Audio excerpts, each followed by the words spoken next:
po may video. Documentation po ng MMDA. Pero wala pong consent. This is a public place, so you don't need a consent when in public place. Unless papasok po tayo sa loob ng property nyo. Dapat may consent, I think. Hindi po. Pag public place po, Anyway po. bawal, kasi pwede po yun. Kasi longest time, di ba po? Dito po nagpa-parking. Kaya po siguro nireklamo yung kalsada nyo sa Malacanang. Saan ko po ito i-ano? Tumana Marikina po. Saan ko po ito i-ano? Tumana Marikina. Saan ko? Tumana Marikina. Naman, grabe. Kaya alam ko, dahil yung one way na yan, nahirapan kami. Pag nag-grocery ka, ikot pa kami talaga. Hindi po kami ang... Dahil daw, double park pwede. Hindi naman sinabi double park pwede. Anyway. Kaya di ba ka? Di ba? Ang sabi, may one side na parking. Sikap po ba yan? Sikap. Akin na po. Hindi, sikap. Ang dali lang. Pero okay na yung kausap mo. Hello, Chairman. Sino po sila? Si Gabriel Go po.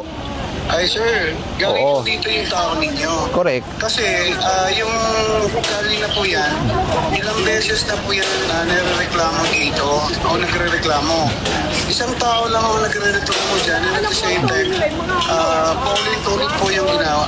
Yung tali na yan, Lascano po at saka Gandia, both sides parking under dry run po yan. Okay, klaruin po natin ha. Dry run, meaning there's no approved city ordinance yet. Tama po ba? Still, Oh, wala.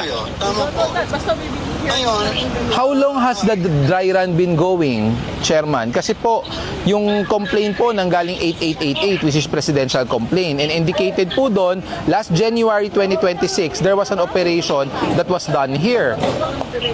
yes, tama po yun. Ganito po, sir. Kasi I believe po, Chairman, no? I believe yung... Complainant po dyan. Punta na yan dito, pumunta na yan kay Tulo po eh. Eh ngayon, Chairman, ganito po. Wait, ganito po, kasi madedelay po kami, ang dami pa namin i-operate. Hindi ko po kilala sinong complainant, kung anong pong... kung sino yung complainant dyan, hindi ko po kilala. tulit po siya eh. Kaya ako kasi, dito kami sa barangay, we know.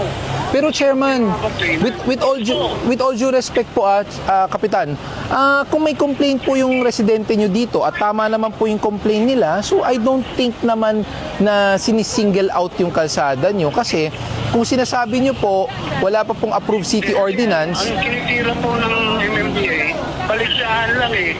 Alam niyo po ba yung kali na yan? 3 barangay po yan, dry run.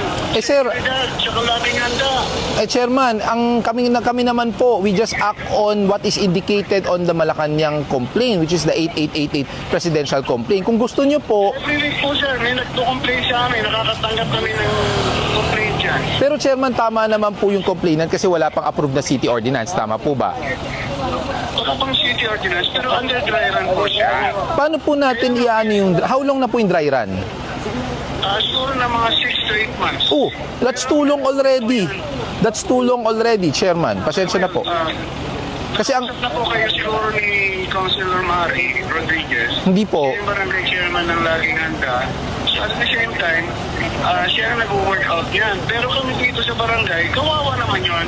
Dahil sinasabi namin sa tao, both sides parking. Eh bakit niyo po sinasabing both side parking kung wala pong aprobadong ordinansa?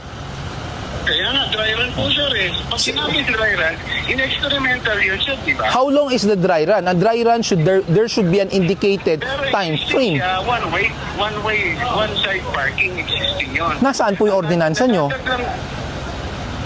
Sir, dapat alam nyo, mag-cooperate kayo, dapat alam nyo, meron kayong ordinansya dyan. Sir, Nasa one-side parking. Chairman, anong kailangang alam namin? Sino ba gumagawa ng ordinansa? Di ba po kayo? Kayo po ang nagsasubmit sa City Council. That's why we coordinate with your barangay. You don't put the blame on us. Po, sir, Kayo po ang may lapses.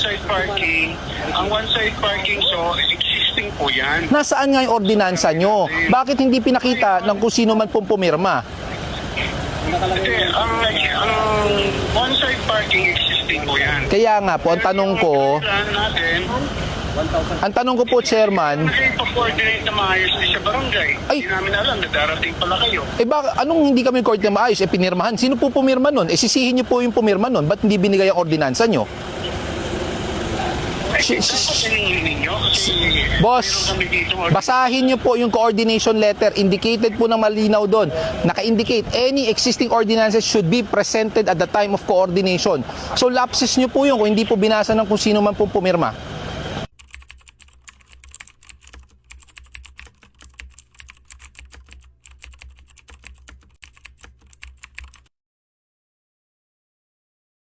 magbabayad siya, sir. Kaso, 哎，对对对，来，你给我来，这个给我啊啊！把刚才过路费找我那个给我来。 Magkano ba yung binigay niyang pera? 150 lang, sir. Susukulan ko pa sana 3 啊， iwan. 对吧？啊，对对，来，来380啊！你是给他多少钱啊？我给他380， 380了我的车费也是我掏的，来来，380吧。 380? O yan. 来，你给我200，是不是给我200？ Tapos bigyan mo siya 200. 对吧？给我210的， Oh, bigyan mo siya 200. Oo. 我多给你还不行？你多给你钱还没不干？关系啦。你真太拉手了！ Binibigyan ka na niya ng tip, ayaw mo pa daw. Takot nga ako kasi hindi ko naiintindihan. 他真太拉手了！我多给那钱，我多给那钱他都不干。 Hala. Binibigyan ka ng tip, ayaw mo pa daw. Takot ako doon. Galit ko. 我说你找我200得了，这些都给你，不干。 Nilapot ko lang. 200 lang binibigay, ayaw mo daw. Okay.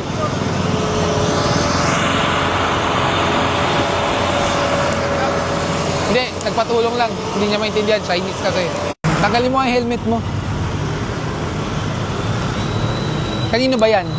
Sa amin po. Sa'yo. Ikaw talaga gumagamit? Ang helmet dapat may tamang sukat yan. Hindi basta helmet na lang. Alam mo, halos napagkamal lang kitang walang helmet. Kasi masyadong maliit yung helmet sa'yo. Diba? Bigyan mo nga ng bagong helmet to. Ala. Thank you po, sir.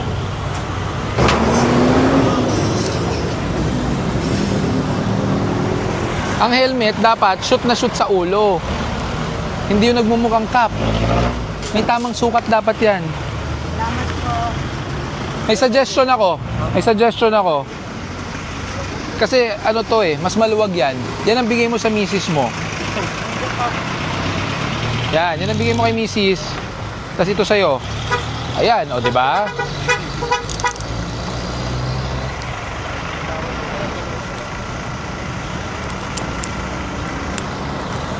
Hawak mo na to. Salamat po. Yung bag. May extra visor yan. O, liga, shoot mo to. Kasya ba? Yan mo. Lock mo. Salamat po. Thank you po, sir. Ayun na. Salamat po. Okay na. Kasya na yung helmet mo. Yan. Salamat po. Sige, ingat.